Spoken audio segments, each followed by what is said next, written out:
Hello बच्चों, आप सभी का नमस्कार। आप सभी का हमारे YouTube चैनल पर स्वागत है, अभिनंदन है। हम लोग कोलाइड विलयन देख रहे थे। आज देखेंगे कोलाइड विलयन निर्माण की विधि, जिसमें द्रव स्नेही कोलाइड जो द्रवों के साथ आसानी से कोलाइड विलयन बनाते हैं उन्हें द्रव स्नेही कोलाइड कहा जाता है। और जिनको कोलाइड विलयन बनाने में समय लगता है, आसानी से नहीं बनाते, उन्हें द्रव विरोधी कोलाइड विलयन कहते हैं। ओके, तो आज हम सीखेंगे कि द्रव विरोधी कोलाइड विलयन किस किस तरीके से बनाते हैं। द्रव विरोधी कोलाइड विलयन, द्रव विरोधी कोलाइड विलयन,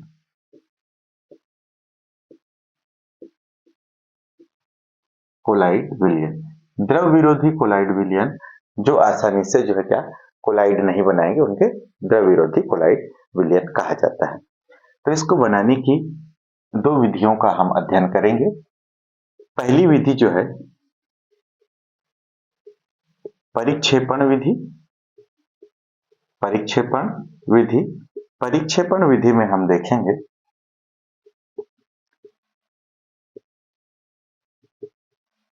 बोर्डिंग विधि। परिक्षेपण विधि में हम देखेंगे बोर्डिंग विधि, यानी कि बोर्डिंग आर्क विधि। ओके, बोर्डिंग आर्क विधि तथा दूसरा पेप्टीकरण विधि, पेप्टीकरण। और वहीं दूसरा जो विधि है संघनन विधि, संघनन विधि, संघनन विधियां। संघनन विधि में देखेंगे हम लोग रासायनिक विधियों को, रासायनिक विधियों को। इनके माध्यम से जो है हम द्रव विरोधी कोलाइड विलयन बनाएंगे। ओके, तो परिक्षेपण विधि में होती क्या है, इसमें जो अणु होते हैं इनका आकार कोलाइड के अणुओं के आकार से अधिक होता है, इनसे जो है अधिक होता है। इनको छोटे अणुओं में तोड़ा जाता है और कोलाइड के अणुओं के आकार में लाया जाता है, जिससे कोलाइड विलयन का निर्माण होता है। इनको जो है परिक्षेपण विधि कहते हैं। ओके, और वही संघनन विधि में अगर बात करें तो संघनन विधि में जो अणुएं होती हैं, यहाँ इनका 1 नैनोमीटर से कम होती हैं अणुओं का आकार, और इनको जो है संघनित करके 1 नैनोमीटर से 1000 नैनोमीटर यानी कि एक कोलाइड के आकार के बराबर लाया जाता है। ठीक, इस तरीके से यह संघनन विधि। ओके, तो चलिए स्क्रीनशॉट ले लीजिए।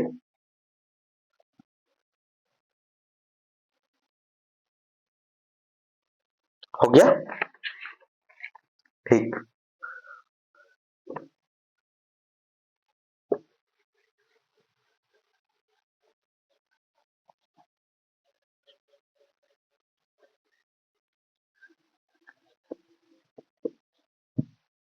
तो इससे पहले के लेक्चर में हम लोगों ने सीखा था कि जो परिक्षेपण विधि है जिसमें बोर्डिंग आर्क विधि और पेप्टीकरण विधि को हमने सीखा था।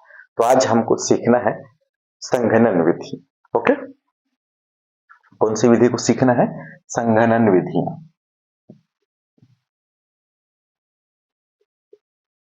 संघनन विधियां, संघनन विधियों में क्या होते हैं, छोटे आकार के कण संघनित होकर कोलाइडी कण के आकार के बन जाते हैं, है ना।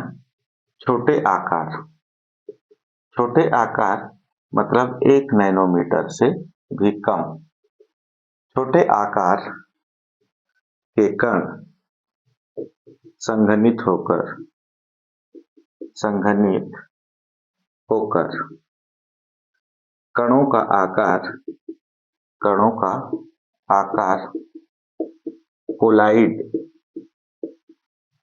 यानी 1 नैनोमीटर से 1000 नैनोमीटर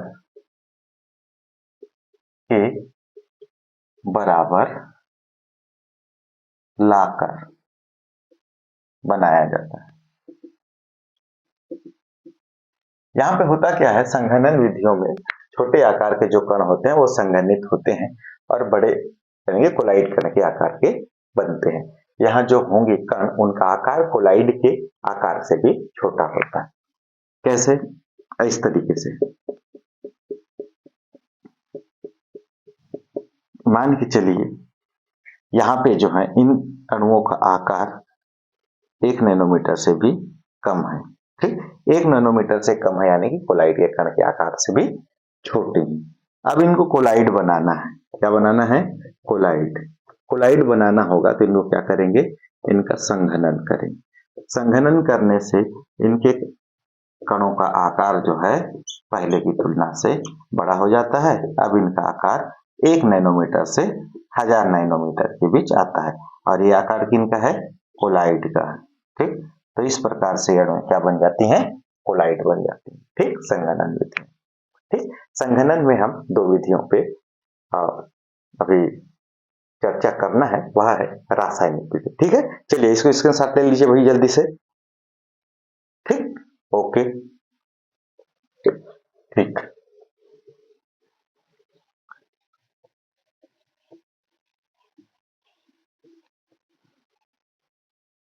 तो संघनन विधि में आप देखते हैं रासायनिक विधियां, रासायनिक विधियां, रासायनिक विधियों के माध्यम से हम क्या करेंगे? कोलाइडों का निर्माण करेंगे। ओके, ठीक। सबसे पहले देख लेते हैं एक आप जल अपघटन। जल अपघटन, एक जल अपघटन रिएक्शन ले लेते हैं कोई सा। मान के चलिए FeCl3 क्रिया करता है H2O के साथ। यहाँ पे जल अपघटन होता है और ये बना लेता है FeOH thrice, FeOH thrice plus HCl। Okay, क्या बना लेगा? HCl 3। इस तरीके से FeCl3 3H2O which is giving FeOH thrice plus 3HCl। यहाँ पर ये जो है इनके जो कणों का आकार होता है वो 1 नैनोमीटर से 1000 नैनोमीटर के बीच होता है, यानी कि ये क्या बन गया? कोलाइड बन गया। ओके, ठीक। ऐसे ही एक आध और अभिक्रिया पे बात करते हैं। एक ऑक्सीकरण पे बात कर लेते हैं। ऑक्सीकरण अभिक्रिया में होता क्या है? H2S जो है सल्फर डाइऑक्साइड से क्रिया करता है। H2S सल्फर डाइऑक्साइड से क्रिया करता है और यहाँ पे ऑक्सीकरण की घटना होती है। यहाँ पे 3 सल्फर और H2O बन जाता है। ठीक, यहाँ पर भी कणों का आकार जो है 1 नैनोमीटर से 1000 नैनोमीटर के बीच में होती है। अगर इसको बैलेंस करना चाहें तो आप कर सकते हैं। उधर 2H2O, फिर सल्फर उधर 3 है तो इधर सल्फर भी 3 रखना पड़ेगा, तो यहाँ पे 2 लिख लेते हैं। 2H2O 4, यहाँ पे 2, इस तरीके से। तो ये जो आकार में, ये किसका आकार है? कोलाइड का, यानी कि इन विधियों से भी कोलाइड का निर्माण होता है। ओके, ठीक। चलिए भाई स्क्रीनशॉट ले लीजिए।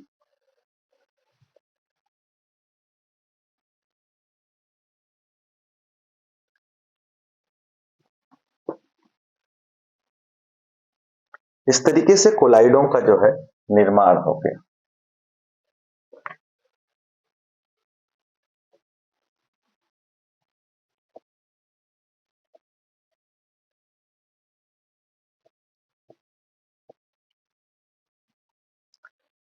अब हमने देख लिया कि जो द्रव विरोधी कोलाइड है वो भी कैसे बनते हैं।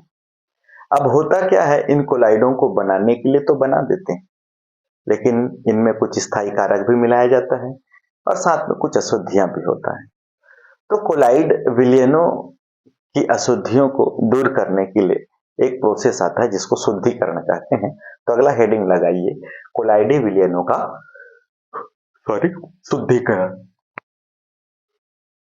कोलाइडी विलयनों का शुद्धिकरण।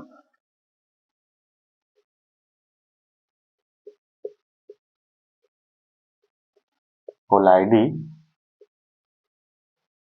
विलयनों का शुद्धिकरण। कोलाइडी विलयनों का शुद्धिकरण। कोलाइडी विलयन बनाते समय उनमें विद्युत अपघट्य की अतिरिक्त मात्रा एवं कुछ विलेय अशुद्धियां जो है उसमें पाई जाती है। ठीक, कोलाइडी विलयन बनाते समय कोलाइडी विलयन बनाते समय हम उनमें क्या मिलाते हैं? विद्युत अपघट्य मिलाते हैं। बनाते समय उनमें विद्युत अपघट्य जो मिलाए हैं, जैसे कि KOH, उसको स्थायित्व को बढ़ाने के लिए, ठीक, KOH की अतिरिक्त मात्रा जो मिलाते हैं उसकी कुछ का उपयोग हो जाता है, कुछ बच जाता है, कि जो बच जाता है वो अतिरिक्त मात्रा की अतिरिक्त मात्रा एवं इसकी अतिरिक्त मात्रा और कुछ विलेय अशुद्धि उपस्थित होते हैं। कुछ विलेय अशुद्धि उपस्थित होते हैं। विलेय अशुद्धि उपस्थित होते हैं। कुछ जो है विलेय अशुद्धि उपस्थित होती है। इन अशुद्धियों को आवश्यक सीमा तक कम करने के लिए जो प्रक्रम प्रयुक्त होती है उसे विलयन का शुद्धिकरण कहते हैं। इन अशुद्धियों को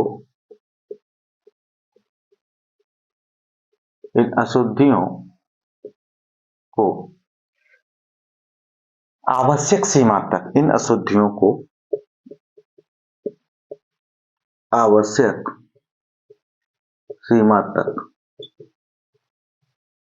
शुद्ध करने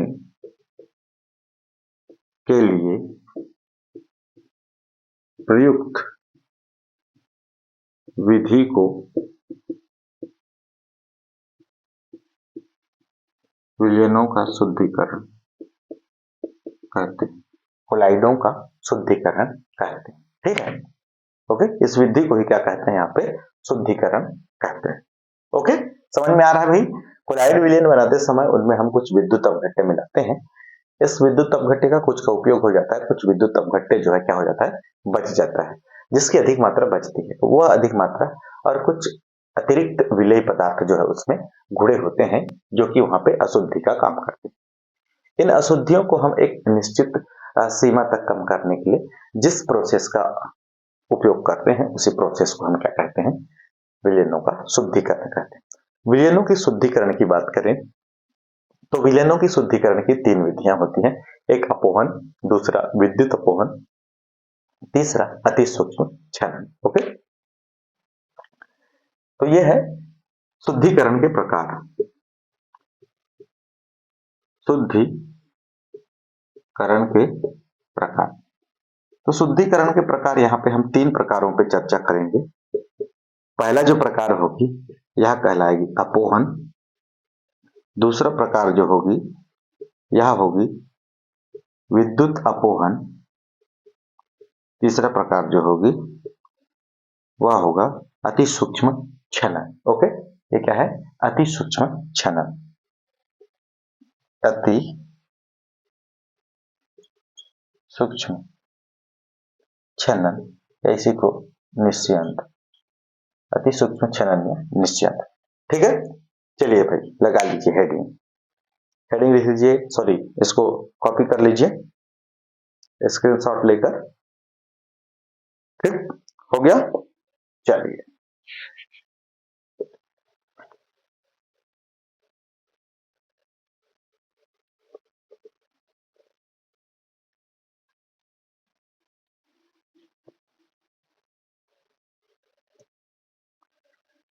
तो ये था कोलाइडों का शुद्धिकरण की विधियां। अब एक एक को अलग अलग से देखते हैं। अब बात करते हैं सबसे पहले अपोहन। शुद्धिकरण की सबसे पहला विधि जो है वह है अपोहन।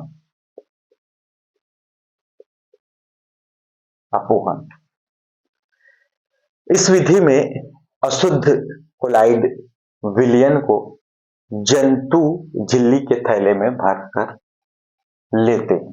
ओके, इस विधि में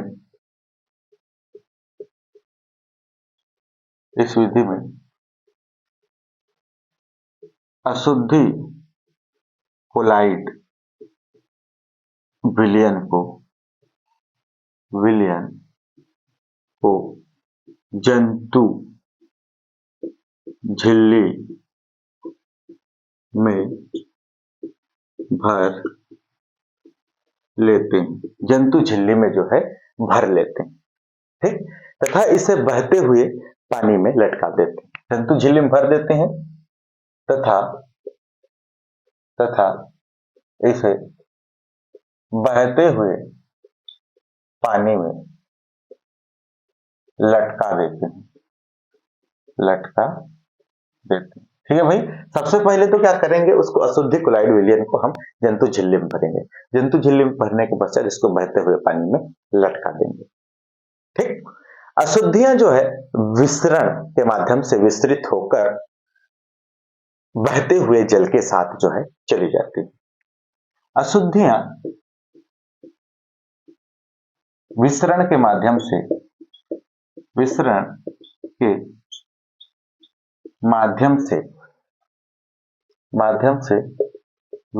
होकर बहते हुए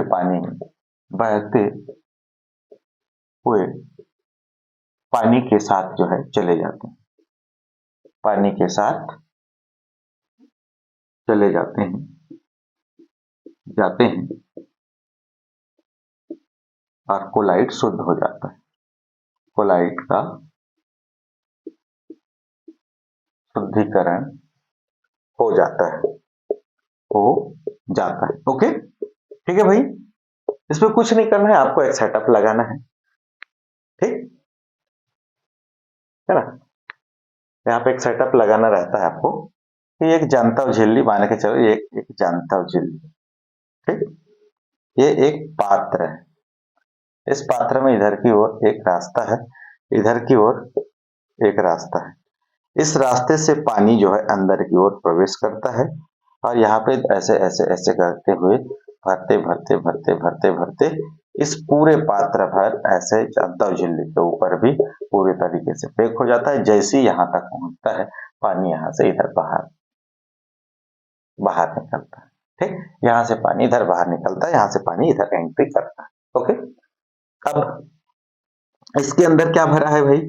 इसके अंदर भरा है भाई अशुद्ध कोलाइड, है ना। इसके अंदर भरा हुआ है अशुद्ध कोलाइड भरा हुआ है। ये कोलाइड के कण हैं जो आपको बड़े बड़े आकार में दिखाई दे रहे हैं, ये कोलाइड के कण हैं। इसके बीच में अशुद्धि भी है, ये छोटे छोटे जो दिख रहे हैं ये क्या है भाई? ये अशुद्धियां। ठीक, ये सब क्या है? अशुद्धियां।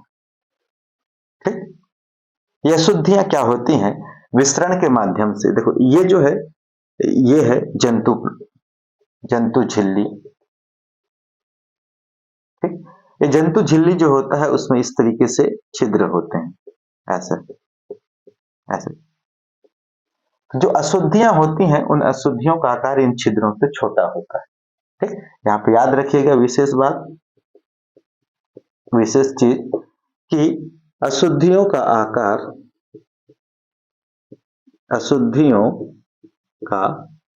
आकार जंतु झिल्ली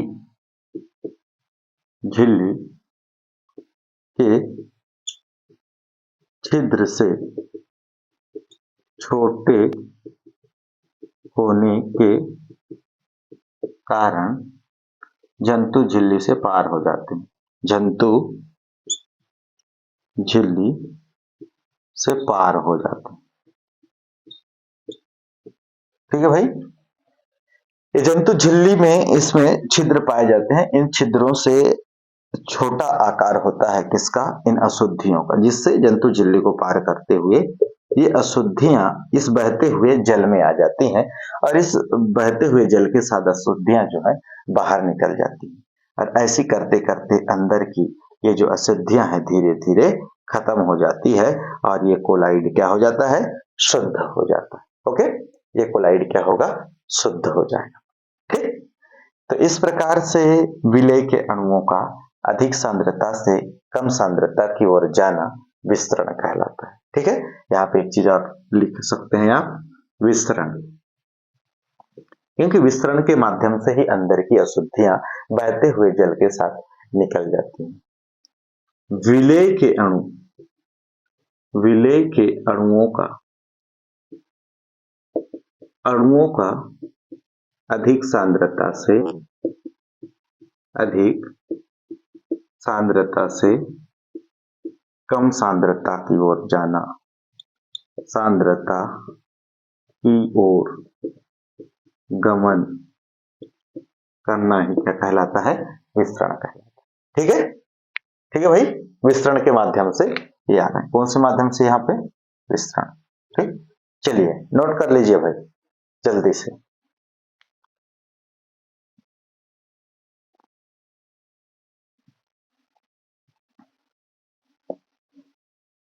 ओके, ठीक,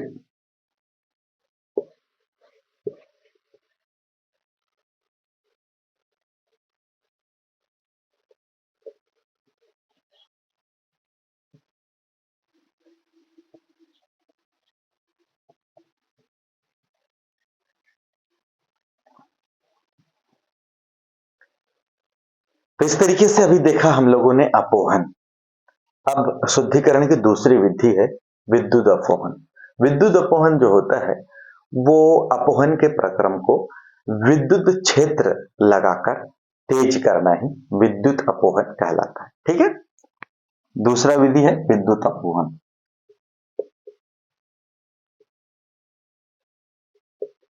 विद्युत अपोहन, तो विद्युत अपोहन एक्चुअल में होती क्या है, जो अपोहन के प्रक्रम को, अपोहन के ही प्रक्रम को, अपोहन के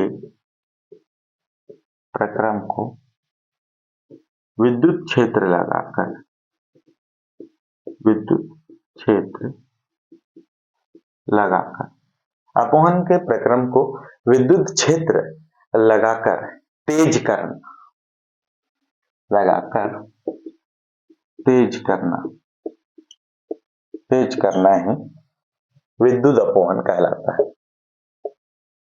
विद्युत अपोहन कहलाता है। ठीक है भाई, समझ आ रहा है, एक्चुअल में अपोहन ही है। एक्स्ट्रा चीज क्या लग रहा है कि इसको बाहर से करंट दिया जा रहा है, विद्युत क्षेत्र लगाया जा रहा है। विद्युत क्षेत्र लगाए जाने पर जो इलेक्ट्रोड होते हैं, जिसका भी अपन को करना रहता है, उसके इलेक्ट्रोड लेते हैं, तो ये इलेक्ट्रोड अपोजिट चार्ज वाले आयनों को अपनी ओर खींच लेते हैं। ओके, और अपोहन की क्रिया जो है तेजी से हो जाती है।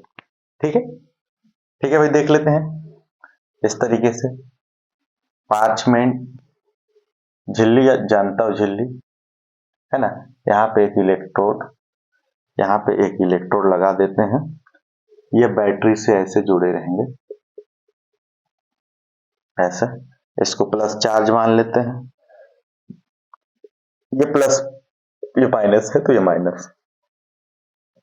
अब हम यहाँ पे देखेंगे कि हमारे पास ये सिस्टम है, इधर से पानी प्रवेश करता है, इधर से बाहर निकलता है ना, और हमारे पास इसमें पूरा पानी भरा हुआ है साथ में, मतलब परिक्षेपण माध्यम है इसमें ना, परिक्षेपण माध्यम के साथ यहाँ पे कोलाइड के कण है, कोलाइड के कण के साथ यहाँ पे कुछ अशुद्धियां हैं।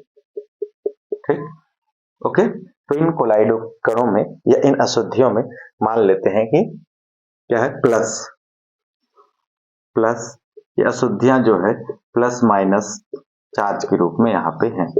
ठीक, अब क्योंकि बैटरी के पॉजिटिव सिरे से जुड़ा है तो ये इस पे पॉजिटिव चार्ज होगा, नेगेटिव सिरे से जुड़ा है तो इस पे नेगेटिव चार्ज होगा।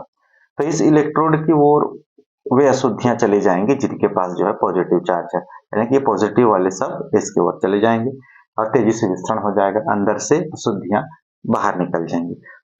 ठीक, बाहर निकल जाएंगी, इधर पानी के संपर्क में है, पानी के संपर्क में आकर फिर इधर बाहर हो जाएंगे बहते हुए जल के संपर्क में। ठीक, और इधर अगर पॉजिटिव चार्ज है तो पॉजिटिव चार्ज इधर है तो नेगेटिव चार्ज वाले सब इसकी ओर आकर चिपक जाएंगे, अशुद्धि अंदर से बाहर निकल जाएंगी, यहाँ आकर ही ये पानी के बहते हुए पानी के संपर्क में आएंगे और इधर से जो है निकल जाएंगे। तो इस तरीके से क्या हो जाता है, कोलाइड कण अंदर बच जाएंगे, है ना, कोलाइड कण अंदर बच जाएंगे। कोलाइड कण अंदर क्यों बच जाएंगे, क्योंकि कोलाइड कणों का जो आकार होता है यहाँ पे 1 नैनोमीटर से 1000 नैनोमीटर के बीच में होता है और इनके छिद्रों का आकार जो है 1 नैनोमीटर से जो है छोटे ही जो होंगे वही इसे पार कर पाएंगे। ओके, ठीक, ये जंतु झिल्ली या जंतव झिल्ली, ये जंतु झिल्ली या जानता झिल्ली या फिर पार्चमेंट थैली, इससे जो है वो तभी पार होंगे जब उनका साइज कितना हो, 1 नैनोमीटर से लेस देन हो, यानी कि कम हो। ठीक, और ये किनका होता है, ये अशुद्धियों का होता है, इसलिए अशुद्धियां उसको पार करके चले जाती हैं, जबकि कोलाइड का आकार बड़ा होता है, इसलिए कोलाइड के कण जो है अंदर ही रहते हैं। ठीक है, चलिए इसको स्क्रीनशॉट ले लीजिए। ठीक, तो इस तरीके से जो है ये कोलाइडी कणों का शुद्धिकरण है, जिसमें अपोहन, विद्युत अपोहन और जो तीसरा है अतिसूक्ष्म चलन, वो अगले क्लास में हम देखेंगे। तब तक के लिए आप सबसे विदा लेते हैं और अगले वीडियो में आपके साथ फिर से मुलाकात होगी। तब तक के लिए जय हिंद, जय भारत।